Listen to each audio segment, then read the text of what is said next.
अस्सलामुअलैकुम। आप लोग देख रहे हैं DH उर्दू स्टोरीज़।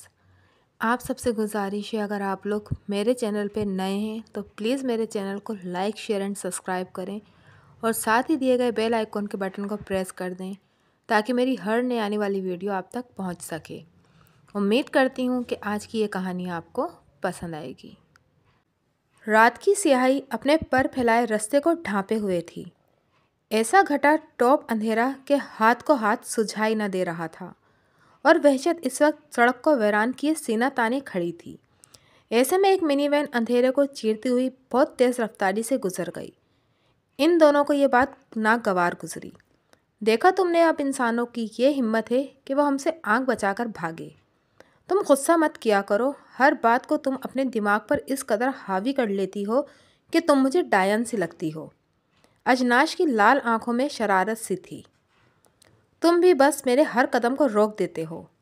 तो तुम्हारा क्या ख्याल है कि मैं तुम्हारी हर ऊट पटांग सोच को पाया तकमील करने के लिए उठ खड़ा हूँ और बेडरे इंसानों को तुम्हारी तस्कीन की खातिर रौन दूँ। अब अजनाश को गुस्सा आ गया था। लेकिन मैंने कब कहा कि तुम मेरी तस्कीन की खातिर इंसानों को रौन डालो? मैं तो बस कहना चाहती हूँ कि इंसान हमारे साथ ऐसे चलें जैसे हम इनके साथ चलते हैं। अगर वो रास्ते से गुजर रहे हों तो हम इन्हें जगह देते हैं। अगर वो बैठ रहे हो तो हम इनसे किनारा कर लेते हैं। अगर वो हंस रहे हो तो हम इन्हें कुछ नहीं कहते हैं। तुम बात की बारीकियों को क्यों नहीं समझती? वो इंसान हैं, उनकी रूहें जिस्मों में हैं, लेकिन हमारे जिस्म तो जल चुके हैं। हम तो भटके हुए हैं। हम उन्हें देख सकते हैं लेकिन वो तो हमें देख नहीं सकते ना। लेकिन ये लोहे के डब्बे में गए हैं ना, ये मुझे कुछ नागवार गुजरा है। तुम तो इस लोहे के डब्बे का क्या बिगाड़ लोगी? अजनाश ने पूछा। मैं इनको बैठे बैठे एक एक इंसान को कच्चा चबा जाऊंगी। मैं इन्हें दरबदर कर दूंगी, इनको मार डालूंगी। ये क्या समझते हैं ये मुझसे तेज़ भाग सकते हैं? नहीं। बाकी के चेहरे से मालूम हो रहा था कि वो कह रही है कि पूरा करके दिखाएगी। अगर मैंने तुम्हें ऐसा ना करने दूं तो मैं तुम्हें भी छोड़ दूंगी। मैं वापस अपनी जगह चली जाऊंगी। पाकी ने इतना कहा और अजनाश के देखते ही देखते गायब हो गई। उफ, ये काम तो बहुत गड़बड़ हो गया। अब मैं क्या करूं? पाकी तो मुझसे भी ज़्यादा ताकतवर है लेकिन कम अकल है। शायद मैं अपनी अकल से इसे मार सकूं। अब मुझे भी ऐसी बद इखलाक साथी नहीं चाहिए, अजनाश ने कहा और वो भी भग से गायब हो गया। सड़क पर एक बार फिर सुनसान और वहशत ज़दा सी हो गई। सफ़ेद रंग की मिनी वैन सड़क पर तेज़ी से रवा दवा थी। ड्राइवर सीट पर नौजवान खूबरू जानी बैठा हुआ था और वह चोरी सी नज़रों से ज़ारा को देखे जा रहा था। जानी एक सरसरी सी नज़र शकीब पर भी डाल लेता कि कहीं वो इसकी आंख मचोली को महसूस तो नहीं कर रहा। लेकिन वो जानता था कि शकीब अपने काम से प्यार करने वाला शख्स था।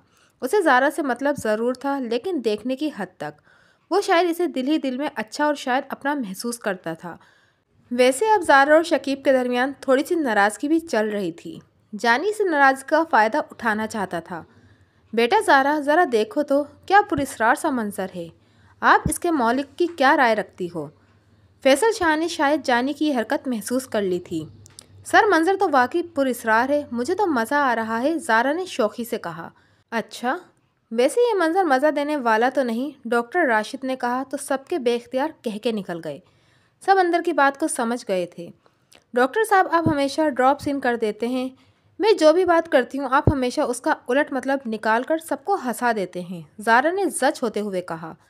दरअसल बात यह है कि मुझे हंसते चेहरे अच्छे लगते हैं और मैं चाहता हूँ कि सब हंसते मुस्कुराते रहें, डॉक्टर राशिद ने कहा।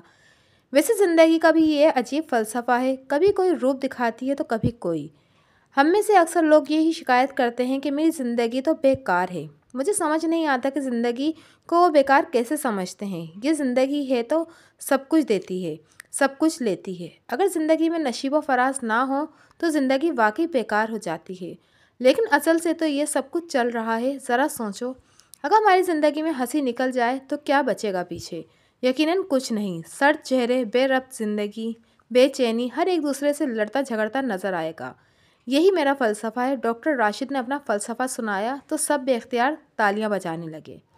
लेकिन तुम्हारा फ़लसफ़ा कुछ तरतीबवार नहीं है। अगर तुम अपनी बातों को तरतीब दे दो तो बहुत मुतासिर करेंगी, प्रोफेसर अख्तर ने कहा। अरे प्रोफेसर, हंसो, सुनाओ, ज़िंदगी बिताओ। क्या हैसियत, क्या तरतीब? डॉक्टर ने कहा तो सब एक बार फिर मुस्कुरा दिए। کالی رات میں جانی بہت سنبھلی ہوئی ڈرائیو کر رہا تھا۔ جانی کے ساتھ پروفیسر اختر بیٹھا ہوا تھا۔ وہ بھی بہت اچھا ڈرائیور تھا۔ اس کا بھی دل چاہ رہا تھا کہ وہ ڈرائیونگ سیٹ سنبھالے اور اپنے شوق کو تسکین دے، لیکن ڈرائیور کے ہوتے ہوئے ایسا ہونا ناممکن تھا۔ ویسے جانی تم ڈرائیو تو بہت اچھی کرتے ہو، پروفیسر نے کسی خیال کے تحت کہا۔ بس سر، خاندانی پیشہ ہے، کیا کریں؟ تم نے کہاں سے سیکھا؟ سر، خاندانی پیشہ ہے، ظاہر ہے میرے باپ نے بھی مجھے سکھایا ہوگا۔ اچھا، اب سمجھ گیا، پروفیسر نے کہا تو جانی نے مسکرا کر اس کی طرف دیکھا اور پھر دوبارہ روڈ کی طرف دیکھنے لگا، لیکن جیسے اس کی روڈ پر نظر پڑی تو وہ بے اختیار بریک لگانے پر مجبور ہو گیا۔ روڈ پر ایک دوشیزہ کھڑی تھی۔ بریک زور سے لگنے کی وجہ سے سب تقریباً جھٹکے سے آگے آ گرے تھے۔ کک کک، کیا ہوا جانی؟ زارا کے منہ سے بے اختیار گھبرائی ہوئی آواز نکلی۔ وہ سامنے لڑکی کھڑی ہے۔ جانی نے بھی گھبراتے ہوئے آگے کی طرف اشارہ کرتے ہوئے کہا۔ لو، بلی کے خواب میں چچڑے، ڈاکٹر راشد نے کہا تو سب کے خوف زدہ چہرے ایک دم کھلکھلا اٹھے۔ ارے میں سچ کہہ رہا ہوں، وہ دیکھو آگے، جانی نے ان کی طرف دیکھتے ہوئے کہا، اور پھر جب آگے کو دیکھا تو لڑکی وہاں نہیں تھی۔ اس نے اپنی آنکھیں بند کی، پھر کھولیں، پھر بند کی، ایک بار پھر کھولیں، لیکن بے سود، آگے کچھ بھی نہیں تھا۔ جانی نے حیرانگی سے وین آگے بڑھا دی۔ دیکھو جانی، بعض اوقات ایسا ہوتا ہے کہ انسان جس چیز کے بارے میں زیادہ سوچے وہ چیزیں اس کے ذہن میں گھس جاتی ہیں۔ میں تمہاری آنکھ مچولی محسوس کر چکا تھا، تبھی سے میں تم پر نظر رکھے ہوئے ہوں۔ تمہاری حرکتیں بتا رہی ہیں کہ تمہارے ساتھ کچھ نہ کچھ الٹ ضرور ہوگا، فیصل شاہ نے کہا تو زارا نہ سمجھتے ہوئے شکیب کو دیکھنے لگی۔ لیکن سر، میں نے خود اپنی آنکھوں سے دیکھا ہے کہ وہ لڑکی تھی اور سامنے کھڑی تھی، جانی نے گھبراتے ہوئے کہا۔ اب ہر کوئی اپنی آنکھوں سے ہی دیکھتا ہے، ڈاکٹر نے ایک بار پھر جملہ کسا۔ ماحول پھر خوشگوار سا ہو گیا۔ سر، ایسا ہوتا کیوں ہے کہ انسان جس چیز کے بارے میں زیادہ سوچے وہ اس کے ذہن میں الٹے سیدھے نقشے کیوں بناتی ہے؟ زارا نے سوال پوچھا۔ دیکھو بیٹا، انسانی ذہن دو قسموں پر ہوتا ہے، ایک شعوری اور ایک لاشعوری۔ جیسے ابھی آپ نے سوال پوچھا، یہ شعوری ہے۔ اس سوال کی گونج جو آپ کے ذہن میں گھر کر رہی ہو، لاشعوری ہے۔ ہم بعض اوقات عجیب عجیب حرکتیں کرتے ہیں، وہ سب لاشعوری طریقوں سے ہوتی ہیں، ورنہ شعوری دماغ تو آپ کو ہرگز نہیں کرنے دیتا۔ فیصل شاہ نے تھوڑا سانس لیا۔ سب ہماتن گوش اس کی بات سن رہے تھے۔ جانی بھی اب غور کر رہا تھا۔ اب دیکھو، جانی کی مثال لے لو، یہ کچھ دیر پہلے بیک مر سے آپ کو دیکھ رہا تھا۔ وہ شعوری طور پر ایسا نہیں کر رہا تھا کیونکہ اسے شعوری طور پر اس بات کا علم ہے کہ وہ ایسی حرکت کرتے ہوئے پکڑا جائے گا۔ وہ اپنے ذہن اور دل کے ساتھ اندر ہی اندر جنگ کیے ہوئے تھا، کبھی اس کا شعور جیت جاتا تو کبھی لاشعوری طور پر وہ تمہیں دیکھ لیتا۔ اور گاڑی ایک بار پھر جھٹکے سے جانی نے روک لیا۔ اف خدایا، ایک تو جانی کو اتنی رات گئے لڑکیاں کہاں سے نظر آنے لگ گئیں؟ ڈاکٹر راشد نے جھلاتے لہجے میں کہا۔ نہیں سر، اب وہ لڑکی میرے سامنے ہے، لیکن ہمیں کیوں نظر نہیں آ رہی؟ پروفیسر نے سوال کیا تو جانی لاجواب سا ہو گیا۔ چلو تم میری سیٹ پر آؤ، میں ڈرائیو کرتا ہوں، پروفیسر نے کہا، اور جانی نے واقعی ڈرائیونگ سیٹ چھوڑ دی۔ وہ گھبرائے ہوئے لہجے میں بولا، سر آپ بھی خیال سے چلائیے گا کہیں۔ نہیں، یہ سگریٹ نہیں پیتا، ڈاکٹر راشد نے یہ موقع ہی ہاتھ سے نہیں جانے دیا۔ گاڑی ایک بار پھر رواں دواں تھی۔ پاکی نے دوبارہ جانی کو چکمہ دے دیا تھا۔ اب وہ مکمل طور پر تیار تھی کہ اپنے پہلے ٹارگٹ کو ہٹ کرے۔ وہ گاڑی کے ساتھ ساتھ تیرتی ہوئی نیا پلان بنا رہی تھی۔ اسے اجناش کی کوئی فکر نہ تھی کیونکہ اس نے اجناش کو پہلے وار کے بعد کچھ اس طرح سے باندھ دیا تھا کہ وہ اور اس کی طاقتیں کچھ دیر کے لیے مفلوج ہو کر رہ گئی تھیں۔ پاکی نے اپنی نظروں سے کوسوں میل دور تک دیکھنے کی کوشش کی اور وہ اس کوشش میں کامیاب بھی ہو گئی، اور جس چیز کی اسے تلاش تھی وہ بھی اسے مل ہی گیا تھا، یعنی کہ ایک ٹوٹا ہوا تناور درخت۔ اس نے اپنی رفتار اور بڑھا دی اور جلد از جلد درخت تک پہنچنا چاہتی تھی۔ جانی اپنی حرکت کے پکڑے جانے پر شرمندہ سا تھا، اب نظریں سینے نیچے کیے بیٹھا ہوا تھا۔ اسے رہ رہ کر فیصل شاہ پر غصہ آ رہا تھا اور اس کا بس نہیں چل رہا تھا کہ وہ باہر نکلے اور کوئی تناور درخت پٹک کر اس کے سر پر دے مارے۔ اس نے کسی خیال کے تحت اسکرین کے باہر دیکھا اور وہ حیران سا رہ گیا۔ ایک تناور درخت واقعی ٹوٹ کر گرنے والا تھا۔ اس نے نہ چاہتے ہوئے بھی ہینڈ بریک کھینچ ڈالی۔ گاڑی چرچراتے ہوئے ایک گول دائرے میں گھوم گئی۔ سب کی چیخیں بلند ہو گئی تھیں۔ خبیث انسان، یہ تم نے کیا کیا؟ زارا کے منہ سے ایک گالی کے ساتھ چند لفظ نکلے۔ وہ جانی نے گھبراتے ہوئے درخت کی طرف اشارہ کیا۔ سب کی نظریں درخت پر گڑ گئیں۔ درخت ہولے ہولے سے زمین پر گر رہا تھا اور ان کے دیکھتے ہی دیکھتے وہ روڈ پر بیچ گیا۔ اف خدایا، شکر ہے تیرا۔ جانی، مجھے معاف کرنا، میں نے تمہیں غلط سمجھا۔ تم واقعی اچھے اور اعلیٰ ظرف کے انسان ہو۔ زارا نے ایک لمبی سانس لے کر کہا، لیکن یہ کیسے ہوا ہے؟ پروفیسر نے کہا اور نہ چاہتے ہوئے دروازہ کھول کر باہر نکل گیا۔ اس سے پہلے کہ اس قدم کے بارے میں پوچھتا کہ آیا وہ کیا کرنے جا رہا ہے، درخت خود بخود روڈ سے اٹھا، سیدھا ہوا اور اس کا موٹا سا تنا پروفیسر کی طرف بڑھا اور ان سب کے دیکھتے ہی دیکھتے پروفیسر اختر کو رونتا ہوا اپنے ساتھ لے گیا۔ سب ہکا بکا رہ گئے۔ گاڑی میں سب سے پہلے چیخ زارا کی بلند ہوئی۔ سب مدہوش سی نظروں سے اس جگہ کو دیکھنے رہے تھے جہاں چند لمحے پہلے پروفیسر اختر کھڑا تھا، لیکن اب وہاں صرف اس کے خون کی چھینٹیں اور گوشت کے کچھ لوتھڑے پڑے تھے۔ میں اس بات کو نہیں مانتا، یہ ناممکن سی بات ہے۔ بھلا ایک درخت ایک انسان کی جان کیسے لے سکتا ہے؟ شکیب نے لاشعوری طور پر کہا، اور واقعی سب میں جیسے جان سی آ گئی ہو۔ وہ اس حقیقت کو تسلیم کرنے سے انکار کر رہے تھے۔ سب میری بات سنیے غور سے، اپنے دماغ کو آزاد کریں، سب خیالات نکال پھینکیں، جو ہونا تھا ہو چکا، اب اس بات پر زیادہ زور مت دو۔ حملہ آور نے پہلے ہمیں 2 مرتبہ وارننگ دی تھی۔ جانی سچ کہہ رہا تھا کہ وہ غلط نہ تھا، ہم غلط تھے، اسے واقعی کوئی لڑکی نظر آئی ہوگی اور ہم اسے غلط سمجھ بیٹھے۔ جانی ہمیں معاف کر دینا، ہم سراسر غلطی پر تھے، فیصل شاہ نے کہا، اور سب نے گویا اس کی بات مان لی۔ اب ڈرائیونگ کون کرے گا؟ جانی نے پوچھا۔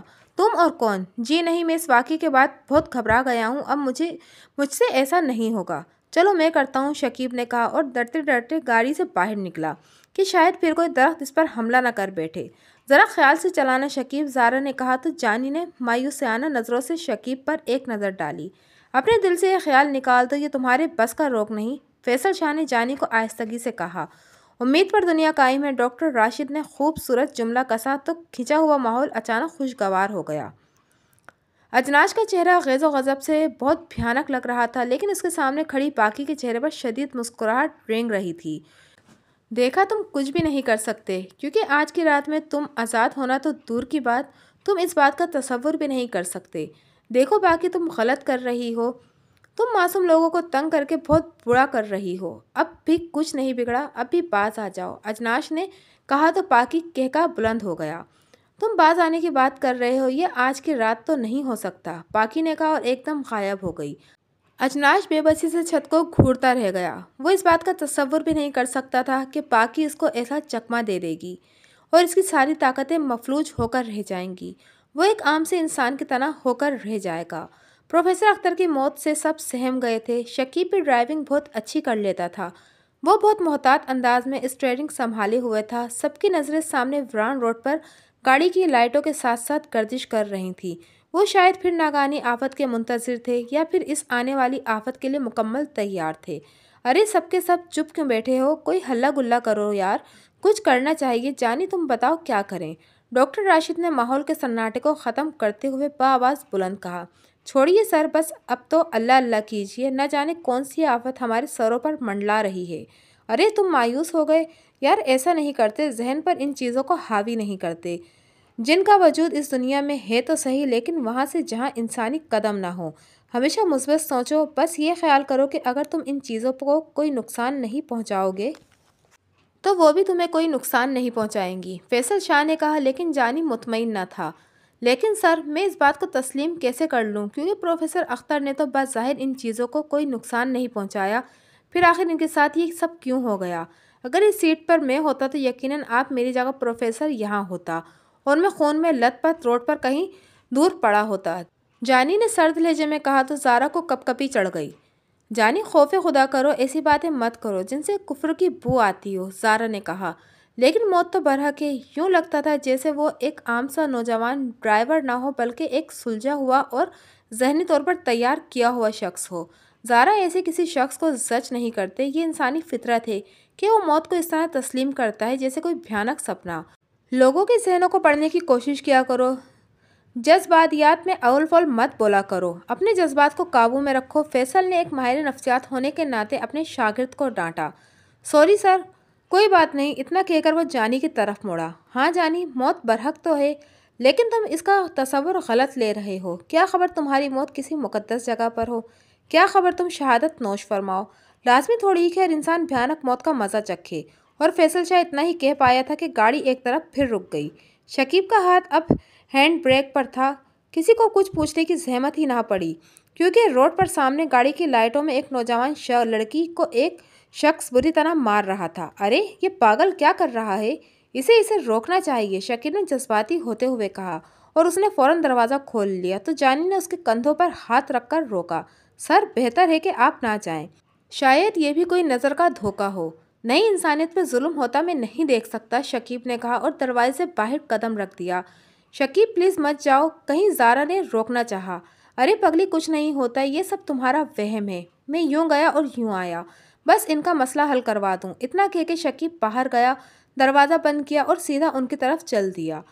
अब ये वापस नहीं आएगा, जानी के मुंह से निकला तो ज़ारा ने उसे खा जाने वाली नज़रों से देखा। सब किसी फिल्म के सीन की तरह शकीब को चलता देख रहे थे। फिर अचानक वो लड़की न जाने कहाँ से इतनी ताकत आई कि उसने इस शख्स को अपने हाथों से अपने सर पर उठा लिया और उसको इस तरह ज़मीन पर पटका कि उसकी चीख बुलंद हो गई। चीख इतनी लर्ज़रा देने वाली थी कि डॉक्टर राशिद जैसा बर्दोबार शख्स भी दहल कर रह गया। रोड पर खून का जैसे कुआं निकल आया और हर गुजरते लम्हे खून बढ़ता जा रहा था। इस शख्स के सर से खून बह बहकर रोड पर बहने लगा। शकीब उनसे थोड़ी दूर खड़ा हैरानी से इस मंजर को देख रहा था। अब खून आहिस्ता आहिस्ता बहता हुआ शकीब के जूतों को तर करने लगा और फिर जैसे अचानक खून में हदबंदी हो गई। वो वहीं से ऊपर को बढ़ने लगा और एक दायरे में इतना खून बढ़ता देखकर हैरान होता हुआ शकीब पीछे को मुड़ने लगा, लेकिन वो ऐसा नहीं कर सका। उसके कदम जैसे मंजूमंद हो गए हों और ना वो आगे का रहा ना पीछे का। खून लम्हा लम्हा बढ़ता हुआ उसके घुटनों तक आ पहुंचा। गाड़ी में बैठी ज़ारा का दिल डूबे जा रहा था, उसका बस नहीं चल रहा था, वरना वो भागकर शकीब को इस खून की आबशार से बाहर निकाल लाती। ज़ारा का भी यही हाल न था। डॉक्टर राशिद समेत फैसल शाह और जानी भी हैरानी से सब कुछ देख रहे थे कि फिर अचानक खून का आबशार जैसे और बढ़ गया। लम्हा बर लम्हा खून घुटनों से रानों तक और फिर रानों से पेट, पेट से कांधों तक और कांधों से मुंह तक, और एकदम से शकीब खून की नदी में गायब हो गया। इससे पहले कि गाड़ी में बैठे अफराद में से कोई बाहर निकलता, खून की आबशार गाड़ी की तरफ बढ़ने लगी। जानी को जैसे होश आ गया, वो उछलकर ड्राइविंग सीट पर आ बैठा और एकदम से गाड़ी को पीछे की तरफ भगाने लगा। वो वाकई काबिल ड्राइवर था। जहाँ सबके औसान ख़त्म हो चुके थे, वहाँ वो बहुत तन्ही से गाड़ी ड्राइव कर रहा था। रफ्तार इतनी तेज़ थी कि किसी लम्हा भी कुछ हो सकता था। और फिर इन सब को देखते देखते खून का आबशार गायब हो गया। जानी ने सुख का सांस लिया और गाड़ी रोक ली। ज़ारा मैडम होश में आई है, बला टल चुकी है। जानी ने ज़ारा के कंधे को पकड़कर हिलाया। हाँ, वो खून कहाँ है? शकीब, शकीब कहाँ है? क्या शकीब मर चुका है? ज़ारा ने हकलाते हुए कहा। जी हाँ ज़ारा, ये एक तल्ख हकीकत है, हमें सामना करना पड़ रहा है। प्रोफेसर के साथ साथ शकीब भी हमसे रूठ गया। अब बस सब्र करो, अल्लाह हम पर रहम करे। फैसल शाह ने ज़ारा को समझाने की कोशिश की। वो हकीकत में दिमागी तौर पर बहुत मजबूत था, लेकिन अब इस बार जानी ने ज़्यादा मजबूती दिखाई, शायद उसका रकीब खो जाने की खुशी में या फिर ज़ारा को पाने की खुशी में। एक बार फिर बाकी अजनाश के सामने खड़ी थी। देखो, मैंने दूसरे इंसान को भी मार डाला। अब मुझ में इतनी ताकत है कि मैं एकदम उन सबको मार सकूं, लेकिन मैं ऐसा नहीं करूंगी। इन सबको अलहदा अलहदा मारूंगी। हकीर इंसान अपने आप को समझते क्या हैं? अजनाश की रग रग में आग दौड़ गई। तुम आखिर इतनी कमीनी कब से हो गई हो? तुम्हें क्या मिल रहा है इन मासूम लोगों की जानों से खेलकर? वो मुसाफिर, उन्हें जाने दो। नहीं, मैं ऐसा नहीं कर सकती, मुझे तस्कीन आती है, इनको मारकर मज़ा आता है। अब देखो, मैं एक बार फिर मारकर आ रही हूँ। और पाकी एक बार फिर गायब हो गई। अजनाश ने बेबसी से छत को घूरा और घूरता ही रहा। अब आगे का रास्ता तो बहुत ख़तरनाक है, क्या करें अब? जानी ने कहा। मुझे यहाँ एक और रास्ते का इल्म है, हटो मैं ड्राइव करता हूँ। और डॉक्टर राशिद ने ड्राइविंग सीट संभाल ली। उसने गाड़ी पीछे को मोड़ी और वापसी को चलने लगा। जानी अब पीछे आकर बैठ गया। ज़ारा के पास बैठने की इसकी देरीना ख्वाहिश पूरी हो गई थी, लेकिन ज़ारा के अंदाज से महसूस हो रहा था जैसे वो इससे कोफ्त खा रही हो, इसके पास ना बैठना चाहती हो, लेकिन डर की वजह से वो मजबूर थी। ज़ारा प्लीज़, खौफ को परे फेंको, सहम कर ना बैठो, जानी ने कहा। क्यों? क्योंकि तुम सहमी सहमी अच्छी नहीं लगती। लो, इतने हॉरर माहौल को भी तुम रोमांटिक करना चाहते हो। डॉक्टर राशिद ने फिर जुमला कस ही दिया और जानी झेंप गया। जानी, मेरी नज़र में तुम अजीम इंसान हो, फैसल शाह ने कहा। राशिद ने हैरानगी से उसकी तरफ देखा। सर, आप क्या कह रहे हैं? ये शख्स मेरे साथ फ्लर्ट कर रहा है और आप इसे अजीम इंसान कह रहे हैं? ज़ारा जश्न सी होकर बोली। बेटा, यही तो असल बात है। दरअसल ये तुम से सच्चा प्यार करता है। सच्चा प्यार वो तुम्हें किसी भी हालत में ना खुश नहीं देख सकता। मेरी मानो तो सॉरी सर, ये मेरी ज़िंदगी है, मैं अपनी ज़िंदगी में किसी को भी दाखिला मुनासिब नहीं समझती। ज़ारा ने फैसल शाह की बात काट दी। बदतमीज़ी करने वाले बच्चे कभी कामयाब नहीं होते, डॉक्टर राशिद ने फिर जुमला कसा। माहौल की खनकी चंद लम्हों के लिए दूर हो गई थी। फिर एक ही दम पहले वाला खौफ भयानक माहौल आन टपका। डॉक्टर राशिद एकदम खून की उल्टी आ गई और स्टीयरिंग एक इनसे बेकाबू हो गया। गाड़ी की रफ्तार बेकाबू हो गई और रोड से नीचे उतर गई थी। इन सबको देखते ही देखते गाड़ी एक दरख्त से टकराई और डॉक्टर अरशद का सीना इस जोर से स्टीयरिंग पर लगा कि उनके मुंह से खून का फुआरा बुलंद हो गया और चंद लम्हों में वो उन्हें छोड़ गया। फैसल शाह के सर पर ज़बरदस्त चोट लगी थी। शायद स्क्रीन का कांच टूटकर इनके सर पर लगा था, कि शायद उसका सर दरवाजे से टकराया था।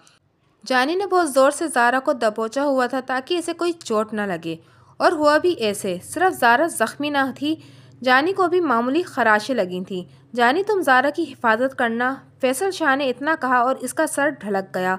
वो भी इनका साथ बस यहीं तक दे सका था। अब क्या करें? ज़ारा की डरी डरी सी आवाज़ निकली, उसका हलक सूख गया था। हमें वैन छोड़नी पड़ेगी, मगर जाएंगे कहाँ? कहीं भी जंगल और बहुत घना है। रात के बकिया 2 घंटे बचे हैं, इसके बाद ये सहर अंगेज रात ख़त्म हो जाएगी। मुझे बहुत डर लग रहा है। अरे मैं तुम्हारे साथ हूँ, जानी ने कहा, और ज़ारा को जैसे वाकई हौसला सा मिल गया। वो दोनों गाड़ी से बाहर आ गए और एक सिमत को मुंतखब करके चलने लगे। ज़ारा जानी के किरदार पर सोच रही थी। जानी ने इसे वाकई परेशान कर दिया था, क्योंकि सारे टूर के दौरान वो इससे ऐसे मिलता रहा था जैसे वो कुछ जानता हो और कुछ इस किस्म की हरकत। लेकिन वो अब वही जानी है जो इन तन्हाई में उसका बेहतरीन अतालिक है। शफकत से भरपूर इस पर आज भी नहीं आने दे रहा। जानी, मैं तुम्हें कैसी लगती हूँ? ज़ारा ने किसी ख्याल के तहत पूछा। तुम बहुत अच्छी हो और बहुत ही ज़हीन हो। और प्लीज़ ज़ारा, मुझे मेरे हाल पर छोड़ दो। मैं जो करता हूँ मुझे करने दो। तुम बस खामोशी से चलती रहो। मुझसे तुम्हारी हिफाजत बहुत मुश्किल से हो रही है। और ज़रा हैरान रह गई। और ये वही जानी है जो बात करने का बहाना ढूंढता था, अब ये कह रहा है कि खामोश रहो। अब बताओ मेरी जान, कैसे हो? मैं इनमें से 2 को तो मार आई हूँ, बाकी 2 बच्चे हैं, उनका खात्मा भी कर दूंगी। पाकी ने अजनाश के गज़ब ज़्यादा चेहरे को और गज़बनाक कर दिया। मैं तुमको मार डालूंगा। जब तक इस कमरे में किसी इंसान के कदम नहीं पड़ेंगे तुम आज़ाद नहीं होगे। और अजनाश का दिमाग वाकई खुल गया। वो अंदर ही अंदर किसी गैबी ताकत से हम कलाम था कि किसी न किसी तरह इन 2 बचे हुए इंसानों को इस कमरे का रुख दिखा रही थी। और फिर जैसे इसके चेहरे पर तमानियत सी फैल गई, गोया वो अपने मिशन में कामयाब हो गया हो। वो 2 इंसान सही राह पर चल रहे थे। उसने पाकी को बातों में लगा लिया। जानी, क्या हम सही रास्ते पर हैं? ज़ारा ने पूछा। शायद, बहरहाल घूम फिर कर हमें 2 घंटे गुजारने में सुबह की पोप फोड़ते ही हम असल रास्ते को जान जाएंगे। अरे वो देखो, गालबन वो कोई कोठरी सी बनी हुई है। ज़ारा ने एक सिमत इशारा करते हुए कहा। हाँ वाकई, चलो आओ, जानी ने खुशी से कहा, लेकिन ये कोई धोखा ना हो, नज़र का फ्रेब ना हो। अरे पगली, ऐसा नहीं होगा। और वो दोनों उस तरफ चल दिए। हर गुजरते लम्हे इनके दिल में धड़कनें तेज़ होती जा रही थीं। अनजाने से खौफ से उनका रवा रवा खड़ा हो रहा था। दरवाज़ा भी खुला है, वहां पहुंचकर ज़ारा ने कहा, आओ अंदर चलें। जानी ने कहा और अपना कदम दरवाजे की चौखट के अंदर डाल दिया। फिर दूसरा कदम भी डाल दिया और फिर एकदम कमरा अनजानी रोशनी से रोशन हो गया। और इस रोशनी में जानी ने 2 हेवलों को आपस में गुत्थम गुत्था होते देखा। वो हेवले आपस में लड़ रहे थे। जानी हक्का बक्का सा होकर उन्हें देख रहा था।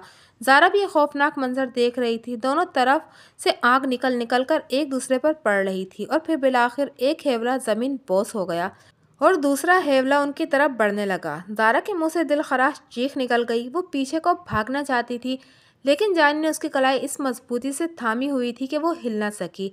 घबराओ नहीं इंसान, मैं तुम्हें कोई नुकसान नहीं पहुंचाऊंगा। मैं तुम्हारा रफ़ीक हूँ। लेकिन ये सब क्या था? जानी ने हकलाते हुए पूछा। ये लंबी कहानी है, तुम अपना खौफ दूर करो, उसके बाद मैं तुम्हें सारी तफसील बताता हूँ। और वाकई जानी जैसे एकदम हशाश बशाश हो गया। ज़ारा भी अब संभल चुकी थी। अजनाश अब उनके सामने जाहिर हो चुका था। अजनाश ने सारी तफसील जानी को सुना डाली। जानी वाकई हैरान था कि वो बच निकला। सुबह की रो पहली फूंक फूट चुकी थी और अजनाश ने अहद कर लिया था कि वो ज़ारा को बाहिफाजत शहर पहुंचा देगा। मोबाइल की घंटी बजती रही और जानी मोबाइल स्क्रीन पर नंबर देखकर मुस्कुराता रहा। और बिलाखिर काफ़ी देर बाद उसने कॉल रिसीव की। क्यों तंग करते हो? एक नस्वानी आवाज़ आई। अरे मैं कहाँ तंग करता हूँ, हुक्म कीजिए जनाब। कब आ रहे हो? बस रास्ते में हो, कोई काम? आते हुए मुन्ने की नेपी ज़रूर ले आना। ओके जनाब। अच्छा जल्दी आ जाओ। सुनो ज़ारा, जानी ने कहा, تم بہت اچھی ہو۔ دوسری طرف سے مسکراتے ہوئے زارا نے موبائل بند کر دیا۔